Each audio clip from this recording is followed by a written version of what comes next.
Stages of fear.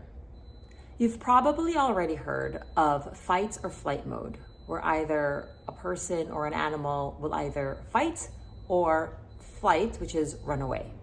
But there's actually a third stage, which is freeze. So there's fight, flight, or freeze. And what happens is I found when cats are in freeze mode, that's the worst case scenario. That's when they're absolutely petrified. They're even too scared to run away and too scared to defend themselves. This is why I disagree with the test many rescuers use when they trap a cat. They test out if the cat is friendly or not. They often do this by taking a stick, the back of a long wooden spoon or whatever it be, and try to pet the cat in the cage or in the trap. This doesn't work because the cats who hiss or swipe back when you do this, they're like, oh, those cats are feral, they need to go back outside. And the cats who let you do it, they're friendly, let's keep them. Now, if the cat leans into it and obviously enjoys it, that's one thing, right? That will tell you the cat's friendly. But if the cat just sits there and lets you do it without responding, that means the cat is petrified and in freeze mode, which is worse than fight mode. So when people come to me and they're like, oh, the cat was just kind of hiding in the corner and scared before, and now that I start working with him, he's starting to get upset, starts to get a little bit aggressive, he won't let me get near and swipe.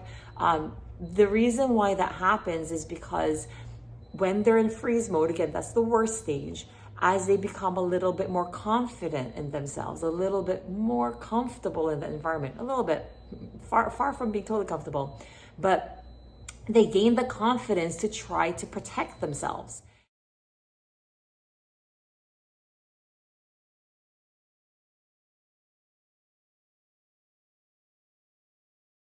Now, normally, if they were in a room, they'd probably start to learn to run away and they do the flight.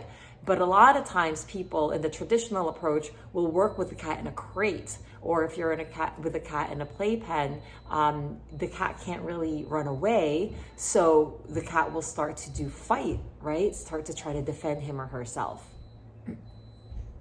But what's important to think about is that's a good thing. The cat is becoming more confident. They're moving to the next level. What you'll find with this method is everything is very carefully set up where we never force things on a cat. We go nice and slow at the cat's own pace, and we let the cat drive the interaction.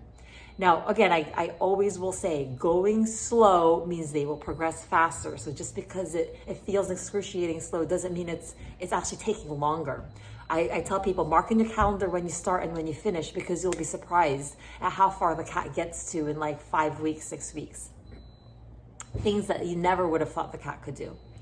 But because we're careful, it's really important, because not only does it help the cat make progress, but it keeps the human safe.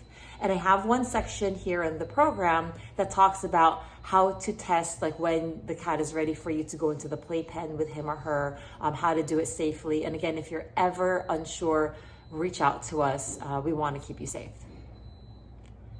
Another note is that the playpen we use is, in an ideal situation, is 62 inches. And this is important because if you're right, next to the cat, then the cat is going to be more stressed out, be less likely to make progress, and also then you could get hurt if you're too close.